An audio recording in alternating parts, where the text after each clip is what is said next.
À vrai dire, Dieudonné en est à sa 3e visite en Iran. En novembre, il avait rencontré le président Ahmadinejad et obtenu une généreuse promesse de soutien pour son film. Mon dernier spectacle, Mahmoud, en l'honneur de votre président, Mahmoud Ahmadinejad.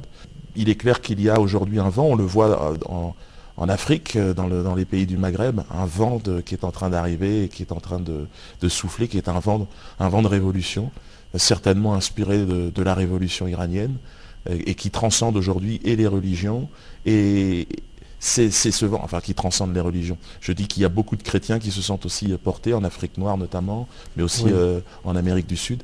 Jésus était aussi un prophète de l'islam. Du Christ également prophète de l'islam. Parce qu'il y a beaucoup de gens en France, et dans les gens qui nous regardent dans la francophonie, qui sont de tradition chrétienne. Ces gens-là doivent comprendre que Jésus était prophète de l'islam. Il a annoncé la venue du messager, Mohammed. Tout comme ce qui se passe aujourd'hui au Liban, que les chrétiens arrivent naturellement d'ailleurs dans l'islam, parce que c'est le chemin naturel de la révolution qui est en train de s'organiser. Il n'y a que ce chemin-là qui nous conduira à l'unité, et je pense qu'il a fallu énormément de patience, de courage et de détermination et de foi pour que cette révolution iranienne perdure, et aujourd'hui elle est devenue un exemple dans le monde. Ce sont ces valeurs islamiques qui ont permis aux hommes ici de se structurer, de s'organiser et de résister. L'islam, c'est la recherche de la vérité.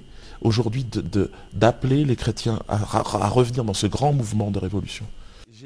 Il n'y a qu'en Iran, au Venezuela, et maintenant en Algérie et en Tunisie. Et c'est ce vent qui est en train de souffler. C'est pour ça que là, je m'adresse au peuple iranien. Vous avez été un exemple.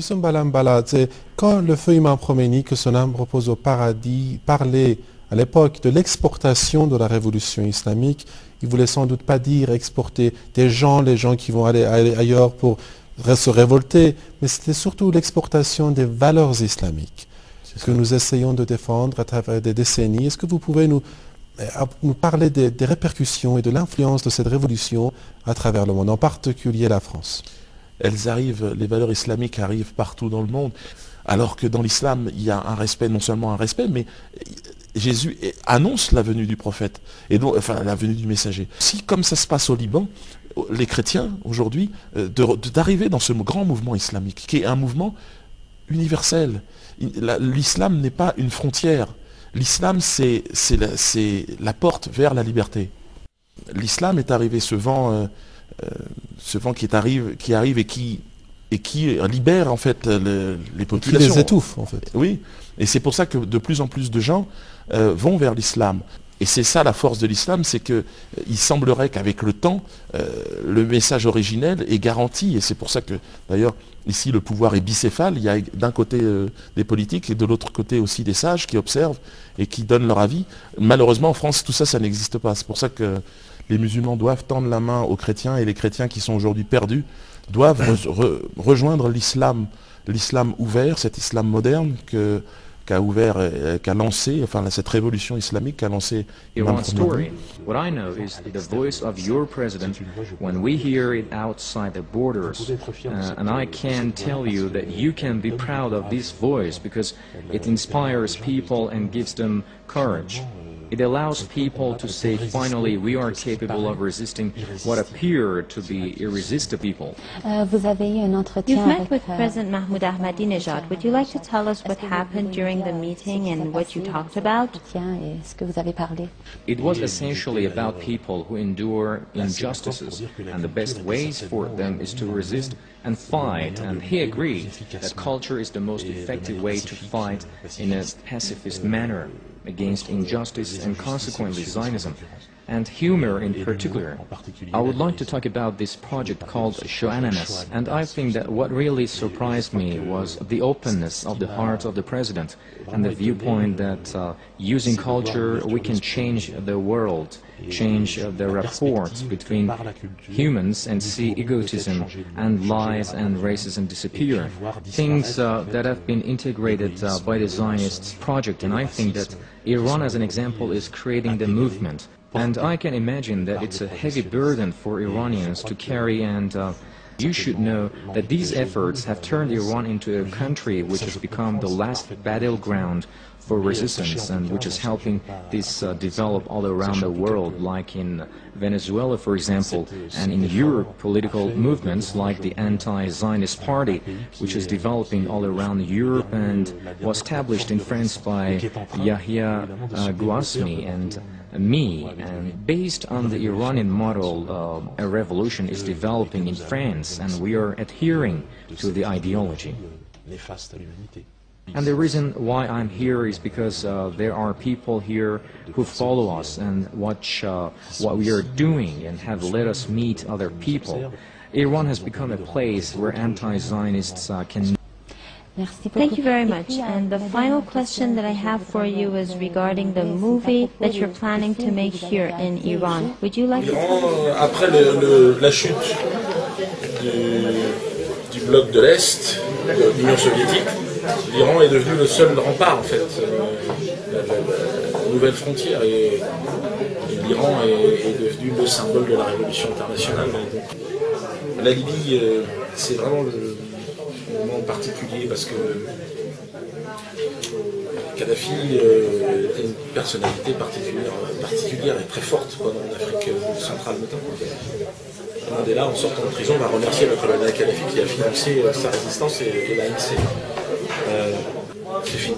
D'ailleurs, le chaos est dans ce pays qui était le pays le plus développé d'Afrique subsaharienne. Et même si Kadhafi a fait vraiment beaucoup d'erreurs, moi j'aurais un peu la position évidemment des Russes, des Chinois, qui est une position, bon, je pense qu'il faut laisser aux Syriens le soin de gérer leurs affaires internes. Je connais bien la Syrie, je me suis rendu à Damas, j'ai joué mon spectacle là-bas. J'ai pris beaucoup de bon temps à Damas parce que c'est vraiment un endroit, un carrefour passionnant, Damas. Damas, c'est là-bas que j'ai rencontré Hugo Chavez d'ailleurs.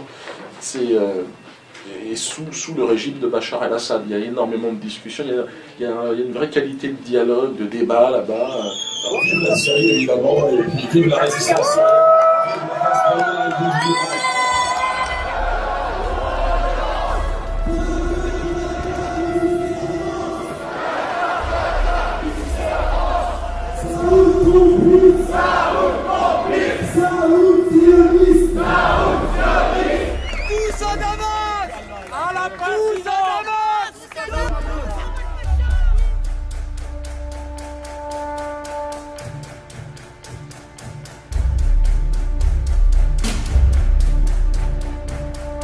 Et je rappelle bien que pour moi, dans ma vision du monde, il y a les forces anti-mammoniques qui sont l'union, l'alliance des catholiques et des musulmans authentiques, et il suffit de visiter le Qatar pour savoir que ce n'est pas une terre d'islam.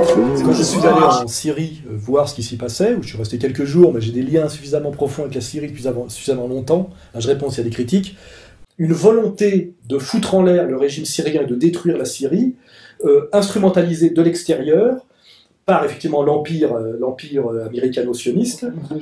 Je lis les hadiths musulmans sur la fin des temps, sur l'eschatologie, et je vois à un moment donné qu'il y a un antéchrist qui doit venir, qui doit être combattu par le Mahdi, qui doit être combattu par Jésus-Christ.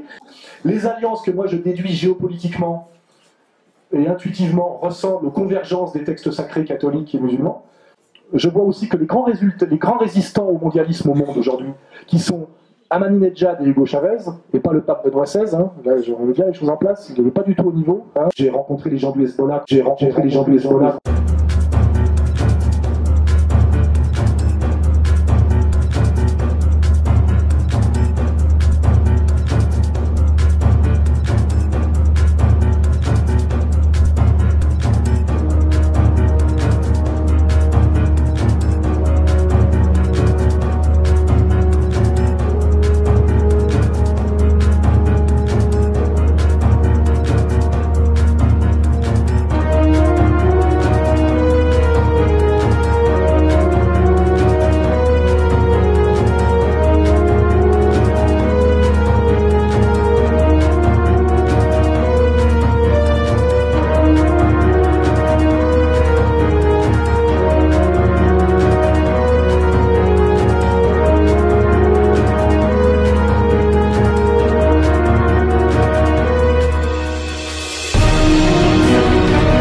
qui le savent, et j'ai vu des gens qui étaient des guerriers, et qui étaient aussi totalement religieux, totalement politiques et totalement guerriers. Tu as le discours plus qu'antisémitaire. 45. Plus qu'antisémitaire. J'irais même jusqu'au bout, si on a pu faire la liste antisioniste qui a coûté 3 millions d'euros, c'est parce qu'on a eu l'argent des Iraniens, faut le dire, faut être honnête, si on l'avait pas eu, on n'aurait pas pu le faire, on n'a pas 3 millions d'euros, surtout qu'on les a perdus, parce que pour être remboursé, il fallait faire 5% minimum. Donc à un moment donné, ça veut dire quoi? C'est-à-dire, si je vais en politique, je suis l'homme d'une puissance étrangère,